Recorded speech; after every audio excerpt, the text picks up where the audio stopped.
La République démocratique du Congo, c'est un grand pays, un beau pays. Lubumbashi, c'est une ville qui se situe au sud de la République démocratique du Congo. La particularité de cette ville, c'est que c'est une ville minière. Elle regorge beaucoup de minerais. Au niveau culturel, nous avons des chansons. Voilà pourquoi quand on va partout, on dit « Tu es congolais ?» Essaye de chanter « Shikenu wani, anyana kanzani ». Shikenu wani, anyana kanzani. Shikenu wani, anyana kanzani. Shikenu wani, anyana. La communauté Baha'i de Lubumbashi est vieille aujourd'hui de 4 générations à peu près. La bénédiction de notre pays était de recevoir le gardien, Choyi Effendi, qui est passé du sud au nord. Et à Lubumbashi, il est resté quelques jours. Et cette traversée, pour nous, c'est vraiment une bénédiction.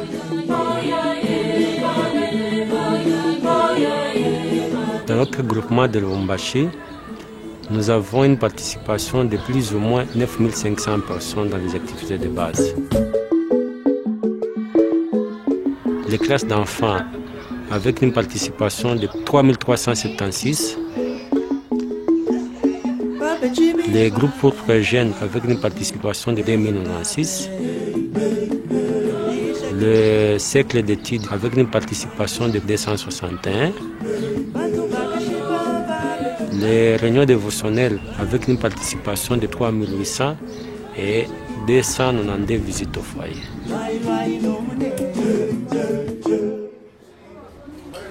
À Lubumbashi, on s'est rendu compte que les Baha'is devenaient très nombreux. Le groupement lui-même s'est retrouvé un peu débordé. Nous nous sommes rendus compte qu'il faut adapter les structures en fonction de la croissance. Alors, pour arriver à gérer tous ces gens, nous avons appris que les structures doivent aussi être beaucoup plus complexes. Alors, on a pris le grand groupement, on l'a subdivisé en petits groupements, qu'on appelle secteurs. Il y a 4 secteurs. Cela permettait d'approcher les gestionnaires du groupement de la communauté. Les secteurs ont adopté aussi presque la même structure de gestion qui est le groupement. Chaque secteur a un comité d'enseignement des secteurs avec un facilitateur des secteurs et des coordinateurs des cercles d'études, des classes d'enfants et des groupes pour jeunes. Dans quelques secteurs de groupement de Lubumbashi, il y a des quartiers avec beaucoup d'activités. Dans ces quartiers-là, il y a aussi un facilitateur du quartier et un coordonnateur de toutes les activités de base. Et par conséquent, l'administration se passe à 3 niveaux. Au niveau du groupement, au niveau des secteurs et au niveau des quartiers. Les agences qui servent le groupement de Lubumbashi sont constituées de plus ou moins 75 personnes. Aujourd'hui, nous sommes à 4 secteurs, mais on ressent toujours le besoin de subdiviser encore davantage. Donc ça, c'est l'apprentissage qu'on a compris, qu'il faut être toujours vigilant pour adapter les structures en fonction de la croissance.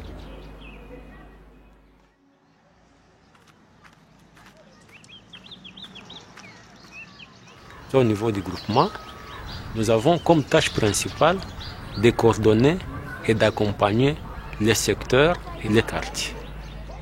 Notre rôle s'articule principalement autour de 3 éléments. Le premier élément d'abord qui est fondamental, c'est l'accompagnement. Ensuite, l'analyse du groupement. Et enfin, l'administration. Mais le plus gros du travail, c'est l'accompagnement.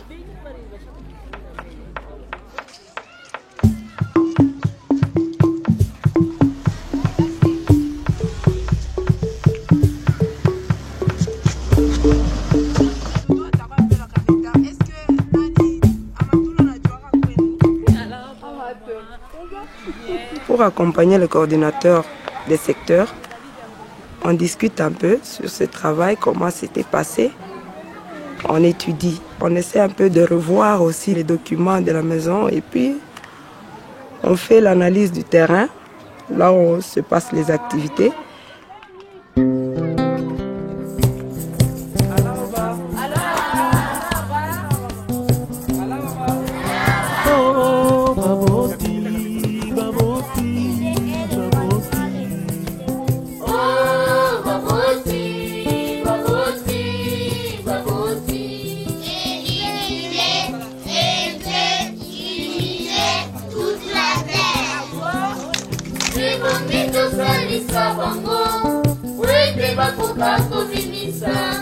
Makoki maema motuya mazali katina moko moko.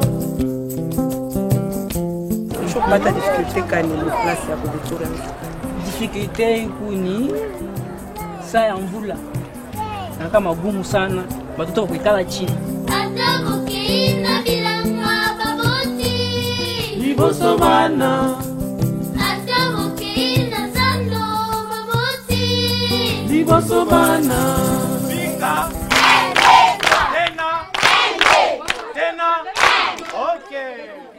C'est un jeu de coopération. Les mains sont attachées. Et puis nous allons voir comment les enfants vont coopérer dans le désert pour s'en procurer de l'eau.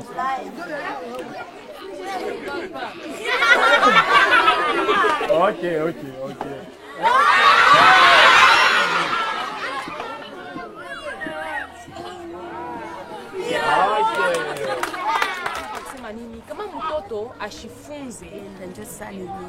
Que nous étudions les écrits ensemble avec les parents.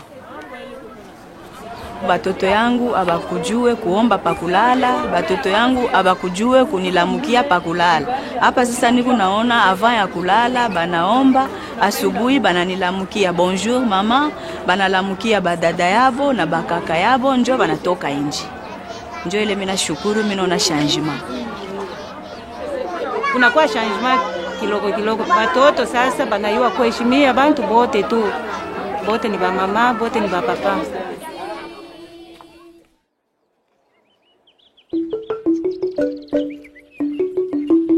Je suis coordinateur dans le programme de pré-jeunes.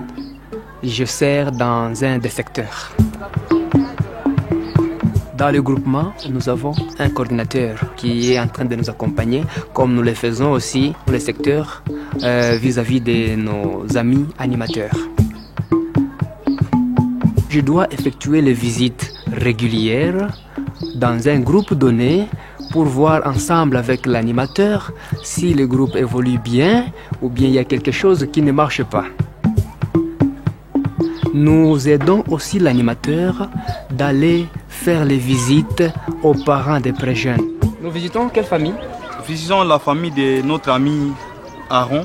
Pensez-vous que nous allons parler sur quoi aujourd'hui avec les parents? Au début, les animateurs se demandaient, ils vont parler de quoi? Ils pensaient que c'était juste « Bonjour maman, comment vous allez? Ça va bien ?» et tout ça, ce n'était pas ça. C'est vrai, nous avons d'abord une expérience de première main dans le livre 2 où on nous apprend comment introduire les conversations. Mais le livre 5 nous offre vraiment des éléments que nous pouvons discuter avec les parents des pré-jeunes. Développer amitié et confiance avec les parents est vraiment très important et assure la durabilité du groupe.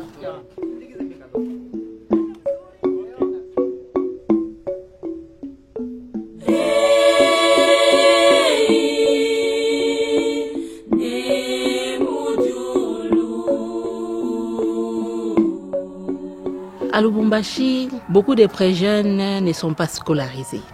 Et ça fait qu'ils errent ça et là et ils adoptent des comportements qu'ils rencontrent dans l'environnement.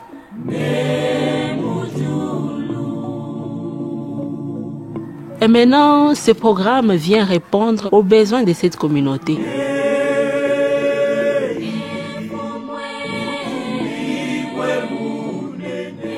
C'est grâce aux concepts qui sont développés, notamment le double idéal moral, comment on se transforme et on transforme en même temps la société, que ces jeunes parviennent à bâtir une structure morale solide dans leur tête.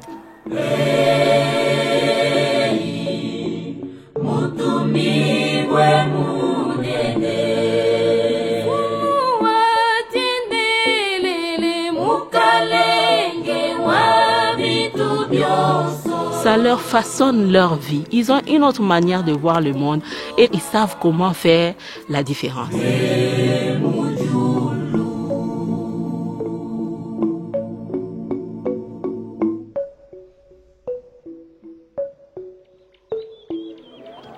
Depuis nikaanza kufunda mgrupu Prejene, mambo inaendeka mzuri maisha yangu.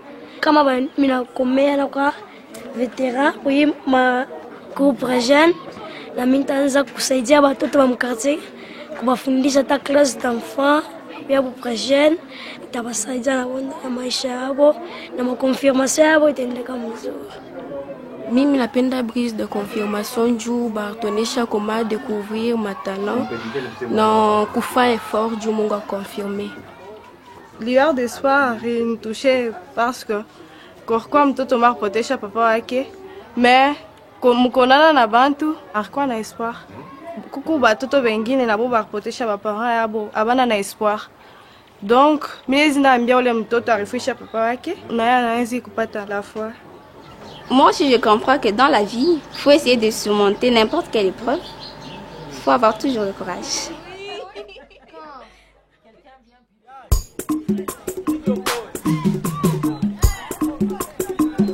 Football yetu tunacheza ila faire passer pour groupe ya Prejene. Mimi naipendaka sana.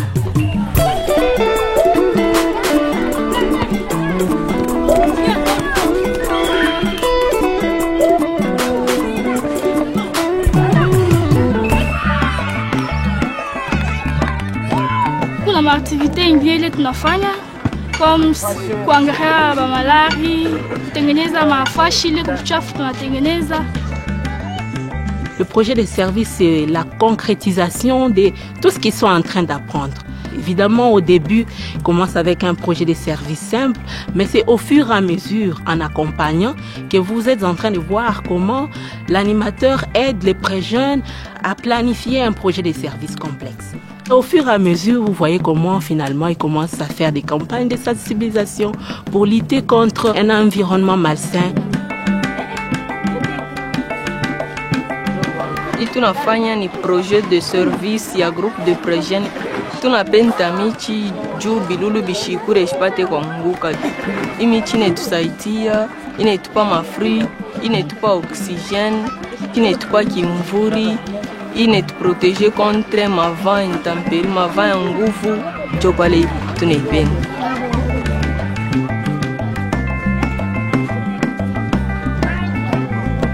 Notre groupe de Prejene a organisé un projet de service. On a sensibilisé les enfants de notre quartier pour venir ici et on les apprend une classe d'enfants.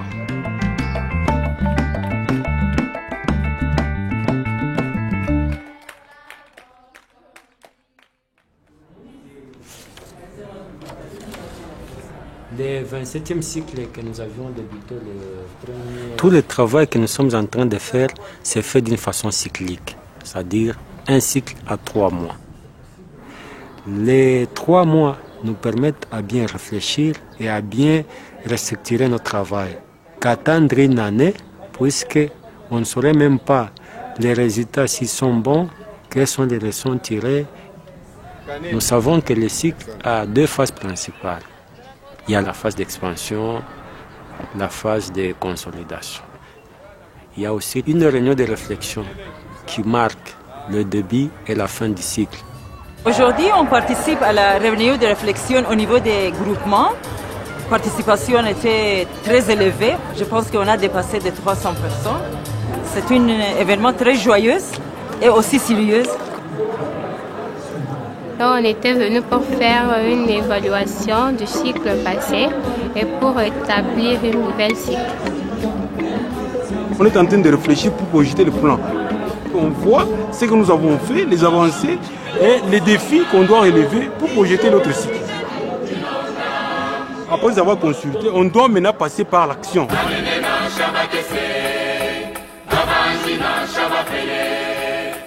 La réunion de réflexion au niveau des secteurs se passe une semaine avant la réunion de réflexion au niveau du groupement.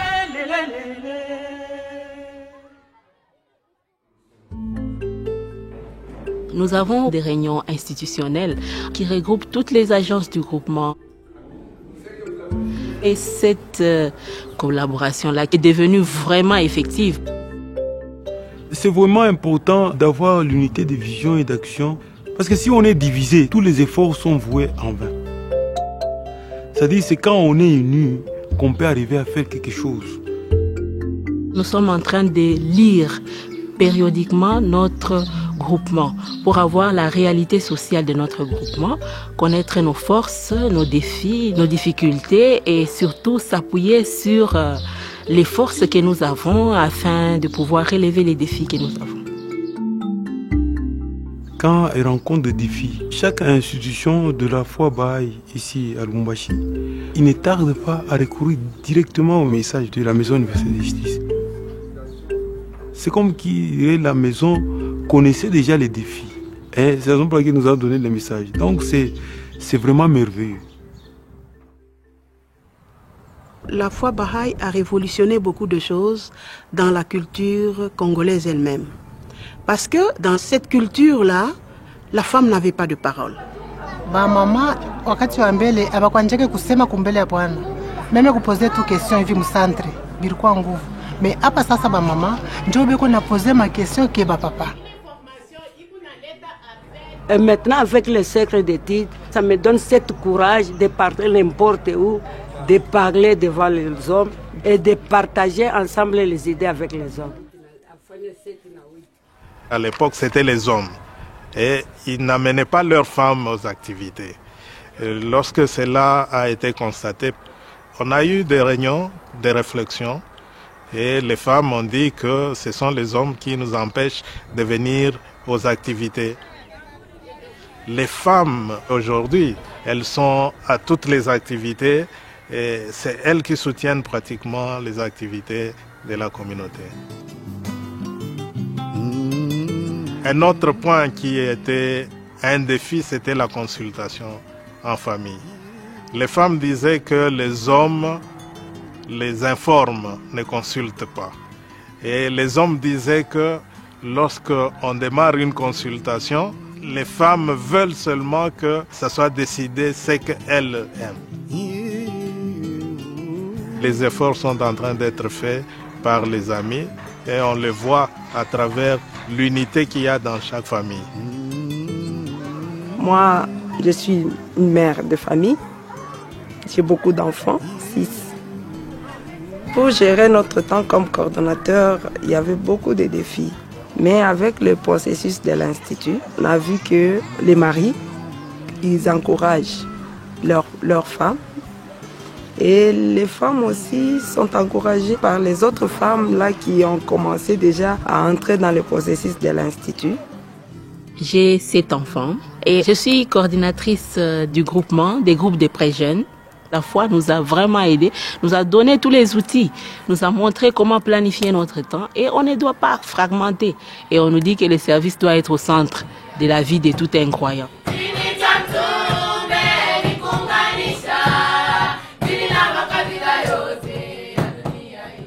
Et on a cet amour, cet espoir, cette conviction que la révélation de Baha'u'llah nous apporte réellement la paix, la justice et aussi la prospérité. La chose qui est spéciale à cette communauté, c'est une communauté qui suit vraiment les directives de la maison, qui est prête à servir. On travaille coude à coude, main dans la main, dans un esprit d'humilité, dans un esprit d'apprentissage et tout le monde aime vraiment servir. Tout le monde aime vraiment servir.